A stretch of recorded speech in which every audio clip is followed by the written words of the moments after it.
Hello guys, welcome to Gongura Guidance. My name is Subhash Kuritipati.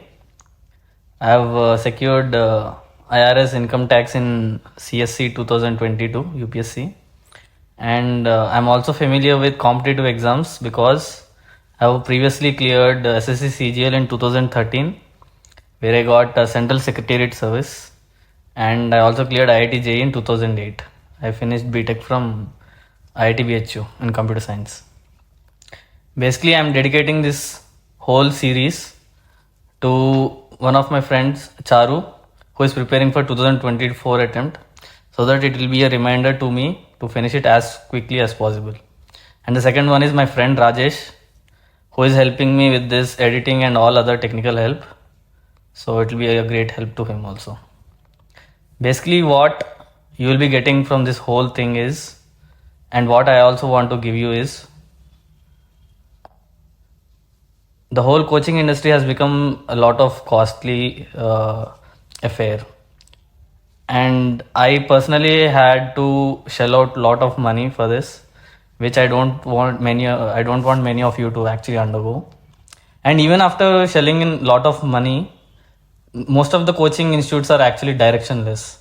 They don't actually follow the UPSC syllabus. They don't refer to previous year questions and other things, which I suffered for some of my failures in my initial attempts. And also, many of the coaching institutes are not covering the whole syllabus fully. They'll leave you partially or midway, or only those topics which they are comfortable. They'll tell you. Also, what I observed is most are not updated to the current trends, which can actually we can gaze through analyzing some of the toppers copies. And also, you won't be given any comparison of how your answer fares with others. Actually, I won't be doing this, but I'll be telling you how you can do this by yourself. And for me, it is kind of like a personal social responsibility. I wanted, before even completing the mains, I wanted to undergo and take such kind of some initiative, which will actually help me only. And currently, I'm in the process of 2023 attempt, so it can help me for my interview also. This is from my side. So basically, this is in the next slide. I'm going to show you by my basic USP of this whole series. Only the basic three things which you can take out from this whole series is just condensed into this one slide. What I'll be doing mainly is giving you a glimpse of the syllabus, how to keep your direction exactly aligned towards the mains by exactly referring to what is given in the syllabus and making notes exactly aligning to the syllabus only. And the second most important part is analyzing all of the PIQs. I mean, most of them. Some are actually bouncers. We can leave such things, but most of the previous year questions we have to thoroughly refer to them. I'll be also discussing some of the structuring of those answers also. And the third most important thing is analyzing toppers copies. We'll be getting the trend analysis from the toppers copy only, and we can also directly hijack some of the innovative ideas which some of the toppers actually use in their answers. Within the 7 minutes, if you want to comprehensively complete a good enough answer, we need to keep all these things in mind, because you won't get any time to even think during the exam. So I just want to clear this before starting itself what this is actually not. I won't be explaining any topic completely. I'm not a lecturer. I'm just a UPSC aspirant just like you. So there are many other lecturers who are better at explaining the concepts and will actually help you if you are lacking some conceptual clarity. I won't be doing all those. This is not a basic guidance program. This is a little bit advanced to what initial UPSC aspirant is going to expect. So I won't be giving any conceptual clarity or any other things. I just will be giving you a direction as to how to prepare your short notes exactly as per what UPSC requires, and how it can actually help you revise very quickly just before the exam. So as I've said before, the three parts, let's straight away go to the first topic which I'm going to cover in this video, which is emotional intelligence. It is a very small topic. Almost every year one question will definitely come. except one or few ways it has not come, which you can see here. First, let's go through the syllabus. There are 3 key aspects in emotional intelligence. If you see, this is directly taken from the UPSC notification 2023. The emotional intelligence has first part is concepts, second part is their utilities, and the third part is application in administration and governance. So basically, if I condense this into a mind map, from emotional intelligence, there are 3 key aspects. One is the conceptual part. The second one is utility, how it is going to help the individual. And the third is the application part, how we can make use of it in our in the government's administration or governance of any country. These are the 3 parts which is given actually in the syllabus. After this, if we analyze the previous year questions which have actually been asked in the mains before, in 2013, the question asked is what is emotional intelligence? This is directly from the conceptual part. The next question is how can it be developed in people? This is from the utility part. And the third one is how does it help an individual in ethical decision making? This is exactly from the utility part, where it is specifically asking how emotional intelligence helps individual in decision making. Similarly, if you see 2017 question, how will you apply emotional intelligence in administrative practices? This is from the third part, application part. And the 2019 question, emotional intelligence is the ability to make your emotions work for you instead of against you. Do you agree with this? Basically, again, it is asking the same thing. By this, you are able to understand that many of the questions actually get repeated, not word to word, but the basic theme is going to repeat. So rather than preparing unnecessary questions, which most of the test series actually try to make you write, you should first thoroughly be prepared with your previous year questions compulsorily. They only will fetch you more marks. So this question can be basically condensed into utility part only. How you can make your emotions work for you rather than against you. This is directly asking from the utility part. And the next question is what are the main components of EI? Can they be learned? Again, this is from the first conceptual part.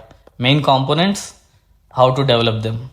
Can they be learned? Basically is asking whether how can they be learned? Yes, they can be learned, but how to learn the components of emotional intelligence. And the 2021 question is in case of crisis of conscience, does EI help to overcome the same without compromising on ethical or moral stand that you are likely to follow? Basically, again, it is asking a new part from the utility, new question from the utility part. Till now, they have asked how it is helpful for an individual. Now, it is asking specifically how it helps individual in resolving the crisis of conscience. For this, you need to basically know what is crisis of conscience, what is emotional intelligence, and how emotional intelligence helps an individual to resolve crisis of conscience. And since it is asked as critically examine, you have to also give the specific areas where emotional intelligence does not help in resolving crisis of conscience. Because when you actually did a when you actually did a mistake and it is not an ethical dilemma, then even emotional intelligence cannot actually help in resolving, because you know you are guilty. It can only alleviate the pain, but deep inside your conscience knows that you have committed a mistake, and it will be a bit difficult to resolve. Basically, the critically examined part is specifically delving into that part. There is no question from 2022, and this 23 in which I have written, one specific question has been asked regarding how emotional intelligence is different from intelligent quotient. How EQ is different from IQ. Basically, this is what asking. So if we condense all this into one mind map, we need to learn what is emotional intelligence, what are its main concepts, how to develop them in people, and how to inculcate them in administrative practices, how it is different versus intelligent quotient, what is its utility to individual in ethical decision making and in resolving crisis of conscience. And the third part is the application of EI, how to utilize it in administration and how to utilize it in governance. If you finish all these specific aspects which have been in syllabus and which have actually been asked in previous year questions, your EI topic should be completely over. You need not go on reading multiple books or multiple test series questions which are going apart from this. But if we have finished only this part, then only we can think of going that one extra step. Since they have already asked IQ, you can think of going one extra step and preparing social intelligence. Just like IQ, social intelligence is also a different concept. You can think of preparing this. But you should prepare this only after finishing the main part, the main syllabus and PYQs part. And there is another concept called scientific management, in which emotions are completely negated, especially when repetitive monotonic tasks have to be conducted. F. Taylor, he's actually a sociological thinker who has been actually specifically used in industrial management. Each part will be specifically subdivided into much smaller parts, and emotions will be completely negated so that repetitively actions can be done and the output efficiency can be highly increased. But EI is completely opposite of it. You need to understand your emotions, you need to reason with emotions, you need to utilize them. So how is it different from scientific management? How is it different from social intelligence? These two things you can go, and since it is ultimately an ethics topic, one other thing which you can prepare is the dark side of EI. What if you are highly emotionally intelligent but you don't have ethics? Are you able to manipulate other people? Persuasion is a changing attitude through democratic means, but what if you are manipulating the other person through your emotional intelligence? What if you are gaslighting the other person? What if you are trying to be a cult leader with some negative objectives? That is the dark side of EI. Till now, UPSC has never asked question on this, but since it is an ethics paper, we can expect some time in future. And finally, that one extra part which we can go is nature versus nurture debate. Is EI innately present in some individuals, or it can be developed? Like, can it be nurtured through your social circle or your family or your upbringing, everything? So, and these 4 topics you should prepare only after finishing the main syllabus and main PYQs. So this I'll be dealing with quickly in this video. I won't be explaining the concept because there are many books on it. I'll show you glimpses of how I prepared exactly on these lines. This is my notes. So basically, any question on intelligence, emotional intelligence, I will make sure that I'll write the definition only by Daniel Goleman.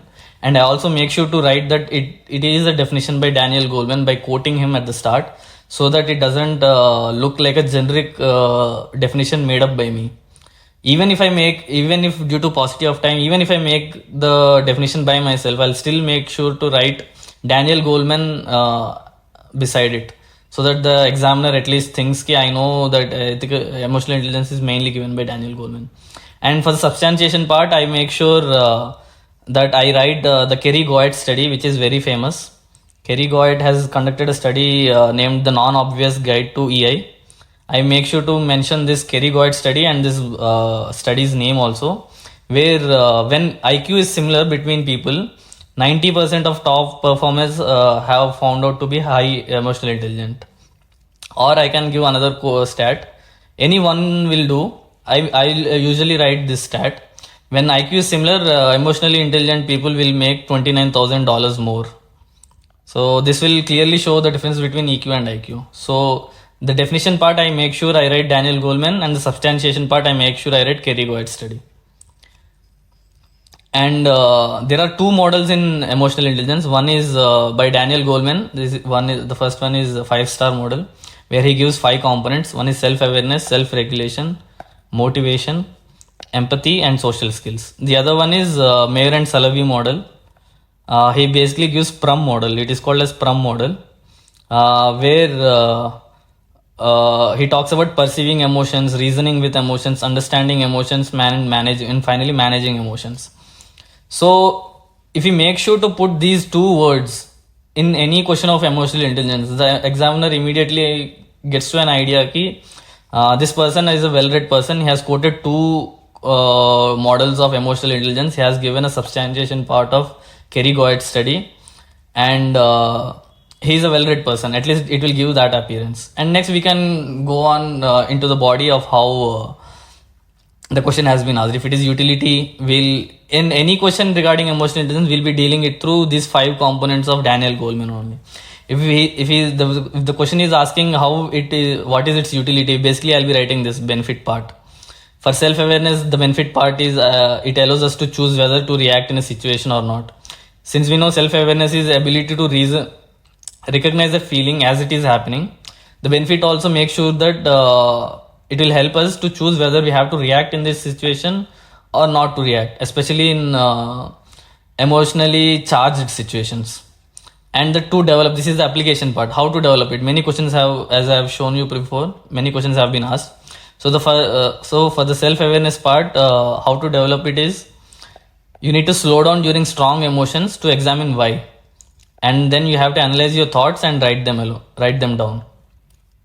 So I've given you the 5 components, I've given you the benefit part, I've given you how to develop part in each of the component itself. So any question you encounter, you have to write in this direction only. In the self-awareness part, in the self-regulation part, in the motivation part, and finally in the empathy and social skills part. Each and everything you have to prepare beforehand itself. You don't get time to actually think and write. So make sure you are either by hearting it or you are making some mnemonic to write it as quickly as possible. Everyone who has cleared prelims knows what emotional intelligence is. Everyone knows that there are 5 components. But unless you have by hearted what are the benefit of each and every component of it, and unless you have by hearted how to develop those specific points, you'll be thinking, analyzing, and then writing it, which will make you write the same question in less than 7 minutes to it will stretch you to at least 9 to 10 minutes. And in every question, this 1 extra minute, 2 extra minutes will finally add up and make you lose at least 1 or 2 questions, and will at least create a difference of at least 5 to 10 marks. So make sure you by heart all these things or create some mnemonic so that you are able to write very quickly without even thinking in the stipulated time of 7 minutes. You, at any cost, you shouldn't exceed 7.5 minutes for any 10 marker. And finally, this is the application part. I've already shown you the benefit and utility and how to develop it. And when it comes to application in administrative practices, also again, you have to write the answer exactly in the same 5 components of Daniel Goleman. How to apply self-awareness, how to apply self-regulation, how to apply motivation, how to apply empathy, how to apply social skills. All the same things with specific examples. I have created my notes. So you can think in these lines or create your own examples. And coming to that one extra part which I have been talking about, this is the dark side of EI. What if you are emotionally intelligent but you are lacking ethics? You'll be able to manipulate people by influencing them through deceit, or you'll be able to emotionally blackmail them for your own benefit, or you'll be able to gaslighting them. This new term is gaining significance recently. Or you'll be or you will be blindly promoting some faith or gaining followers through your use of high emotional intelligence or your lack of emotional intelligence. And this new term is also gaining traction recently. This is self-deceptive rationalization. So what if you are highly emotionally intelligent and you know you have committed a mistake? What will you do? The first thing you'll be doing is you'll be justifying your behavior or attitude through some logic, even if it is inappropriate. What if you're smoking? Even though you know it is wrong, if you're highly emotionally intelligent, you will justify it saying that most of the people are doing it, or it has negative effects only in the long term. You are anyways going to do it in the short term only. Some logic you will apply, and you will do self-deceptive rationalization. You can use this also. And since they have already asked a question on emotional intelligence versus intelligent quotient, this social intelligence also you can prepare beforehand in itself. Basically, social intelligence is knowledge, cognitive abilities, and affections, which actually enable us to successfully navigate the social world. So it helps you to make long-term bonds. It helps you be a good, effective leader. It helps you be a good influencer. It helps you in teamwork, in making social relationships with your colleagues, with your friends, with any of your partners, and all these things you just keep in mind. This is the social intelligence part. And finally, coming to the nature versus nurture debate, most of it is actually comes from the nurture only. emotional intelligence can actually be encouraged in you by your family, or you can develop it through your education, through your schools, colleges, and other things. And it can also be developed through socialization process. Even friends and peers play a huge role in developing emotional intelligence. And if you have a very good role model, you can actually develop emotional intelligence also. And finally, life experience is the most valuable thing for every individual and human being in this whole world. So it also teaches you a lot regarding emotional intelligence. And one more thing you need to make sure is you need to have example for each and every point of all these things, rather than thinking it on the spot in the examination hall. You need to beforehand have an example for this, so that you'll be able to write very quickly. And coming to the nature part, there is some things in your actual human brain which actually helps you to develop emotional intelligence also, such as genetic predisposition. There are some few genetic traits which do not actually directly help in developing emotional intelligence, but they regulate the neurotransmitters such that there are four chemicals which basically induce which regulate emotions in you. They are dopamine, oxytocin, serotonin, and endorphins. So if your body is able to effectively handle these four chemicals, you'll be in a better position to develop emotional intelligence. And we have seen in many movies and other things also, if the brain structure is intact and there are no strong impacts to our brain structure, we'll usually have a healthy mind, and it helps us in developing emotional intelligence. There are some temperament issues also which are based on genetic only. Even though brothers and sisters are brought up by the same family, people will be having different temperament issues which can be attributed to the nature part only. And individual's own IQ also helps in actually in acquiring EQ. We have already discussed how to develop EQ. So if you have a good IQ, then you can use those methods and actually develop EQ. So part of it is attributed to nature also, but the final comment should be in such a way that majority of it is actually decided by your nurture and socialization part. And these are few examples of companies which are actually trying to inculcate emotional intelligence in their employees. And this is Search Inside Yourself program by Google, or EI for IT professionals by Microsoft, or EI Leadership Development Program by Intel. There are few things. So basically this is from my part which I want to say. Prepare your notes in this direction. If you find any of my notes useful, you can actually utilize it. So basically one important thing which I want to convey to you is, in any question on emotional intelligence, make sure that you are writing these 7 key things. Start the question definitely with definition of Daniel Goleman and substantiate with Kerry Goetz study. And make sure you give 2 models of emotional intelligence. One is Mayer and Salovey model, and one is Daniel Goleman model. And go on with whatever the question is actually demanding. And make sure you write good examples of who have actually shown good emotional intelligence, such as from individual you can take MS Dhoni. In numerous, I don't want to name any one incident because there are so many numerous incidents where MS Dhoni has shown emotional intelligence. One famous intelligence situation which comes to my mind is how he promoted himself above Yuvraj Singh, who was a World Cup most prolific batsman till then, just to face Muralidharan. He knew that he was better off facing Muralidharan rather than sending Yuvraj Singh. So he understood the opponent's strategy and used his emotions to actually send himself above Yuvraj Singh and convince him. And the other example is civil servants. Like this is actually Major Lethal Goi.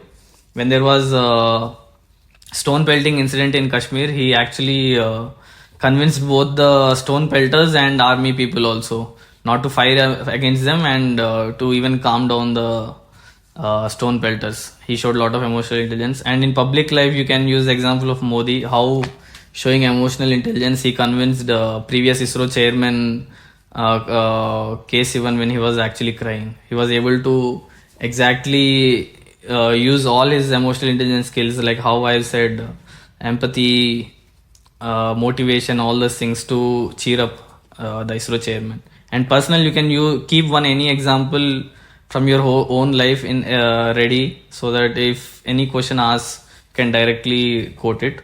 And from the corporate sector, I have already mentioned few examples of Google, Microsoft, how they are trying to inculcate emotional intelligence in their employees.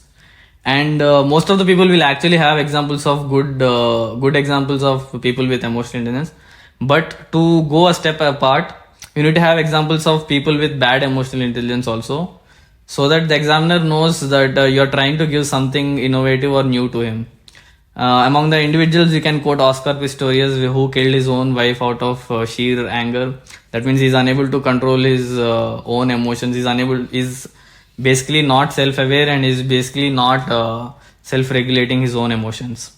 And these are few names of civil servants who have actually committed suicide in the during line of duty. That means they are lacking emotional intelligence. They are unable to motivate themselves. They are unable to reason with their emotions, and they have succumbed to their emotional charged situations. And in public life, don't quote any personal politician or any other thing. Just simply quote Ravan. It is undisputable lack of emotional intelligence example. So make sure you are writing definition, make sure you are writing substantiation, make sure you are writing two models of emotional intelligence, make sure you are writing good examples and bad examples also.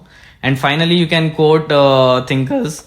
You can also use, apart from Daniel Goleman and Meyer Salovey, you can also quote Aristotle, who have said that human intellect is like a charioteer controlling emotions, which are like horses who are trying to go in multiple directions.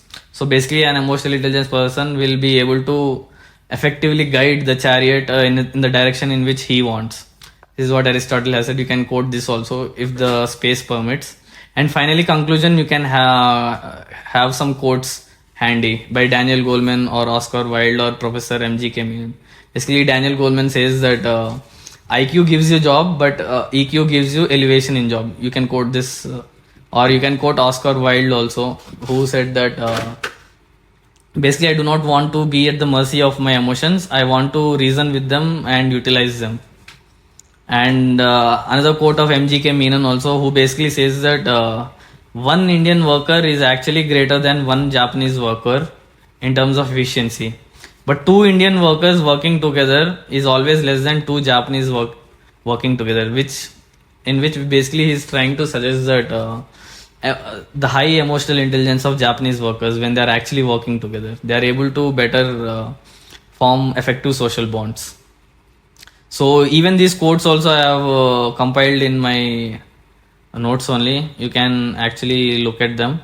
Say this Daniel Goleman quote and this Oscar Wilde quote, and there'll be another quote by M.G.K. Menon also. One single Indian worker and two Indian workers working together. So basically, this is it from my side. And what I have covered till now is showed you the syllabus, showed you the PYQs, showed you how to go only one step forward. Don't keep on wasting your time over the same topic. Finish as many topics as possible, as quickly as possible. And finally, what you need to also do is check out some previous year toppers copies. Basically, what it will do is it will make sure that your content has not become generic. There are many toppers from 16, 17, 18 whose content has kind of become generic by now. If you take Anudip Durshetty sir's essay guidance, at that time it was fetching very high marks, kind of like 140. But if you take it now, everyone is using that pestle approach where they'll explore it in multiple directions and keep on giving examples. That has become generic now. So you need to refer to toppers copies also to understand any innovative ideas or any new trends which are going on, so that you can actually incorporate it in your answers. So this first question is from the first ranker Ishita Kishore. Basically, the question asks, do you agree with the view that it is nature and not nurture which determines the emotional intelligence of a person? This is basically from the that extra part which has not been asked in the UPSC previous year questions. It is asking about whether emotional intelligence is innately present in an individual or it is actually nurtured through his relationships. So we'll analyze how Ishita ma'am goes with the answer. So basically, she directly quoted the definition: his ability to use emotions in reasoning as well as reasoning out our emotions.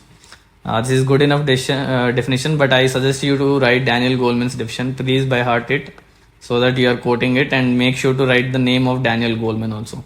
You can actually directly utilize this in your answers. This is a nice innovative idea of hers. She's basically saying that social intelligence plus personal intelligence is actually what determines emotional intelligence. This is a good thing which you can actually utilize it.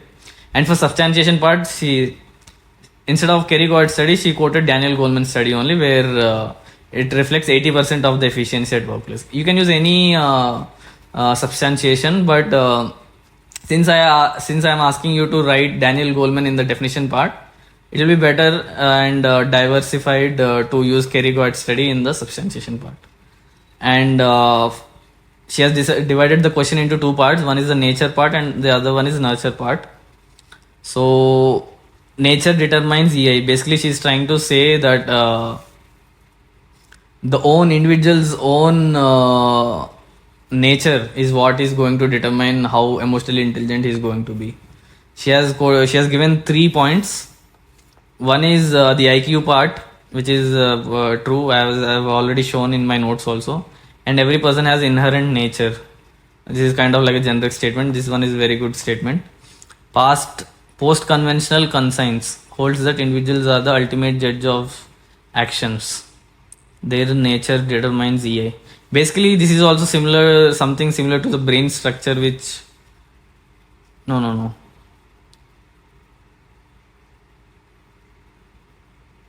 I exactly do not understand what she is trying to say. So let's go into the nurture determines EI part. This is the most important part actually in the development of EI. She has quoted the role of family. She gave an example. She has quoted the role of community. She gave an example. She has quoted the role of norms, prevailing norms, traditions. She has quoted an example. And finally, she has given a nice conclusion. I believe that inherent nature does determine EI, but a larger role is played by our experiences, learning from mistakes. Exactly. Nature also has some role, as I have shown in my notes. The genetic predisposition has some role, brain structure has some role, the temperament issues have some role, and individual's own IQ also have some role. These are 4 good points which you can actually use from the nature debate. And this is what I was saying. Nature also has some role, but the major part is the larger role is actually determined by the nurture. Very good conclusion. And if it comes to the this second copy is actually of Uma Harati, 3rd ranker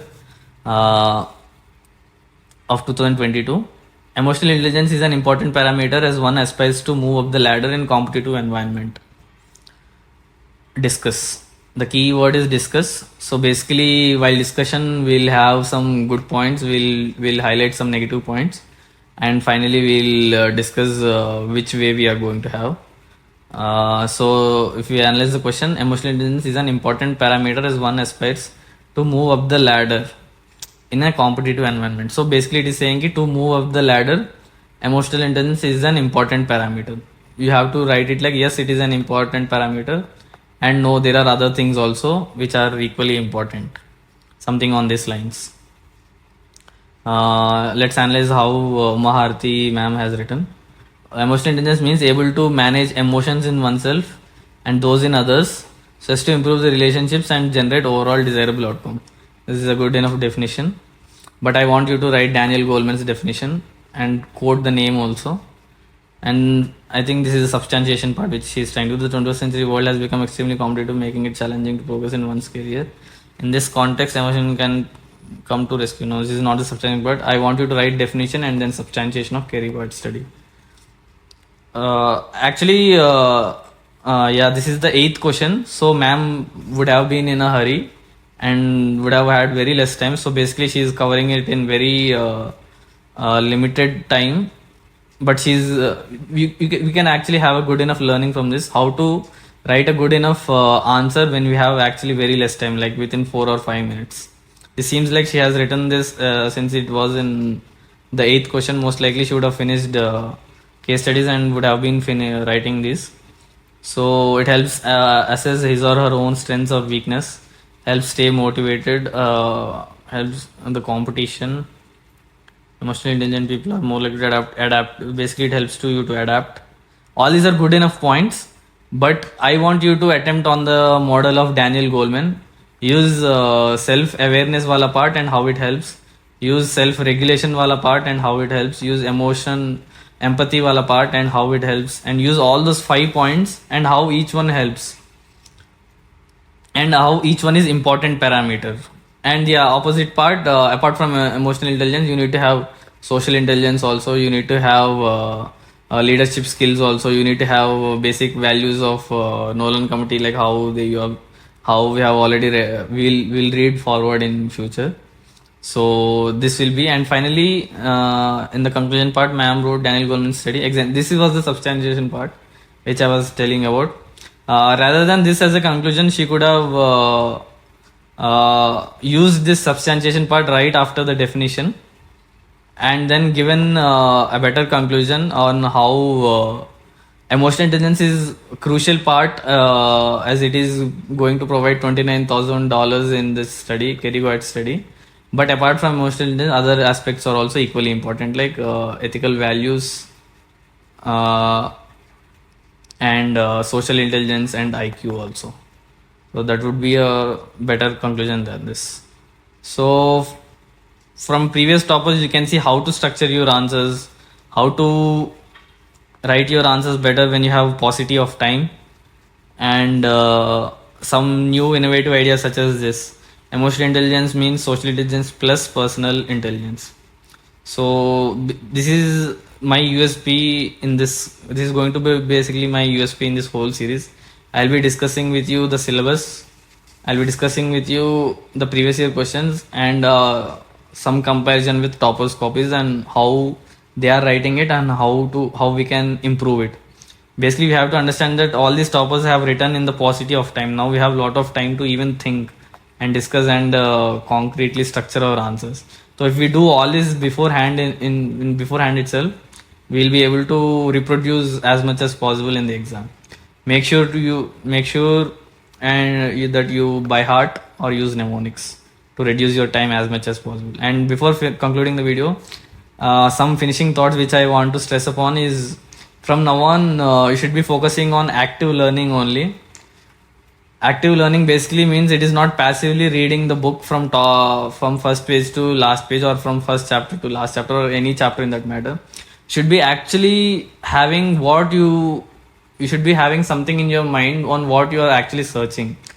Either you should be searching for the syllabus part, or you should be searching for the previous year question part, or you should be searching for specific conceptual clarity which you are lacking, because only these 3 things will help you fetch marks.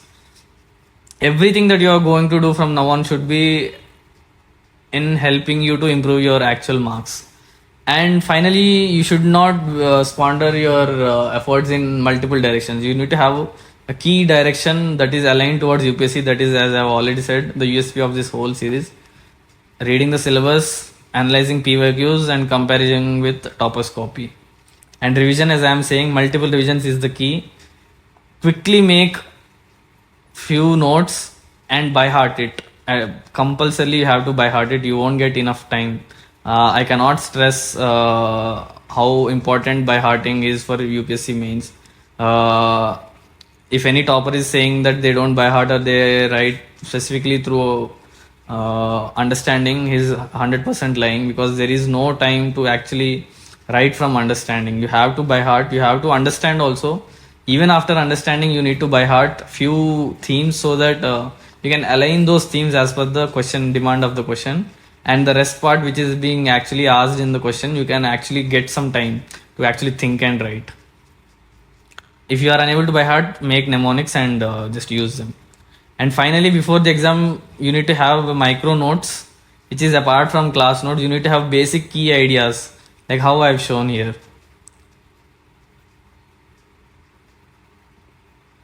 Even after this whole notes of mine, if I have to say micro notes of this is definition by Daniel Goleman, substantiation by Kerry Goat study, Two models, Daniel Goleman's 5-component model, Mayer-Salvis-Prum model, some good examples, some bad examples, some thinkers, and finally some quotes.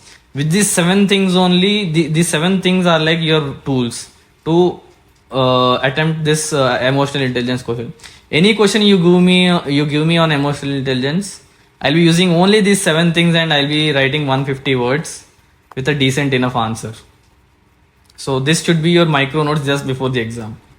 Such kind of micro notes you should be making apart from the main notes that you are making. And after reading only, please attempt answers, because mains is more like performing a dance. So unless you have rehearsed it, practiced it before, you won't be performing better on the stage. You have to rehearse it multiple times. Don't just think, I'll understand, I'll go there, I'll listen to the beat and I'll do the best step that I am going to do. You have to rehearse the dance moves that you are going to do. You have to practice them. You have to by heart them. You need to get them in your muscle memory so that you'll be able to better perform quickly as to the beat on the main stage, that is the mains examination. Please write answers only after reading. Don't just simply develop the habit of writing without even reading. And even while writing answers, don't just write any answer which the test series are going to give. Most of the test series have very I'm not saying they are not good questions, they are good questions only, but they are not aligned to UPSC, which makes them bad questions for us, for us aspirants. We don't want to become an ethical person, we just want to fetch good marks in ethics. So keep that in mind. Focus on PYQs, focus on focus on the second priority should be relevant questions from test series. So this is going to be from my side, and the next video I'll be covering ethics and human interface.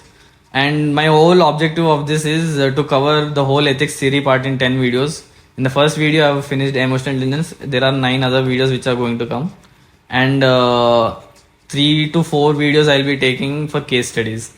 There are basically 3 or 4 themes only on which UPSC asks multiple cases. So if we prepare on those 3 or 4 case studies in thematic wise, we'll be able to attempt any case study. So that's it from my side. Thank you. And if you have any suggestions or constructive criticism, please comment.